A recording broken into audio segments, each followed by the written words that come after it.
you've heard lots of times, how do you know it's working? How do you know it's working? You know how I knew it worked? Our high school graduation ceremonies in this school system are magnificent. They're done in our cathedral, the cathedral church for the diocese in Hamilton. Our bishop is there. The kids are in caps and gowns, as are their teachers and their principals. They have this wonderful ceremony. It's very dignified. And I remember the first one of our special needs students who was graduating from high school in this very dignified setting. And everything was fine until that student went up. And when that student got their certificate, the kids went wild. They cheered, they yelled, they threw their hats up in the air, they applauded.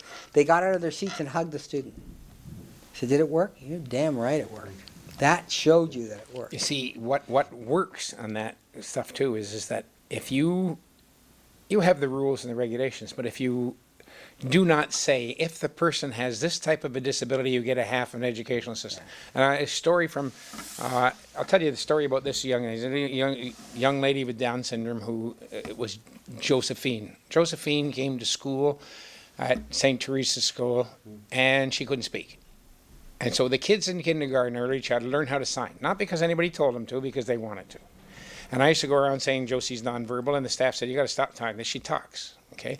I met her 13 years later at St. Thomas More. I was walking up the stairs and she was walking down. There was nobody else around. I said, hi, Josie. And she said, hi, Mr. Hansen. I said, what are you doing? She said, I'm going to go and get a job. I'm finished this year. That was the first thing.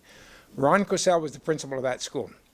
3 months after Josie went to school, I phoned him up and I said, Ron, you have a little girl in your school with Down syndrome? He said, yeah. I said, you never asked me for any help. He said, when I need it, I'll ask you. Those are important stories. You see, he had the right to ask right away, to demand, whatever. He didn't. We also have another story with him. Phil mentioned this earlier. We had this parent of this child that he had in school, and the parent wanted more. I mean, you imagine that? She wanted more. I mean, we were both sitting in my office talking about, my goodness, weren't we good people? And we did this, and we did that, and then the other. And this parent came and asked for more. And spontaneously, both of us started laughing and said, why not? But, it's that kind of notion. You got to be careful. We're nice people, We're really nice people, and we do all this wonderful stuff. And that's not true at all. And the parent had and we were delighted when we thought about it after. Isn't this wonderful that in many school systems, that parent wouldn't even dare approach the school? This person came in and said, I'm really happy what's happening with my child, but I want this. Wonderful.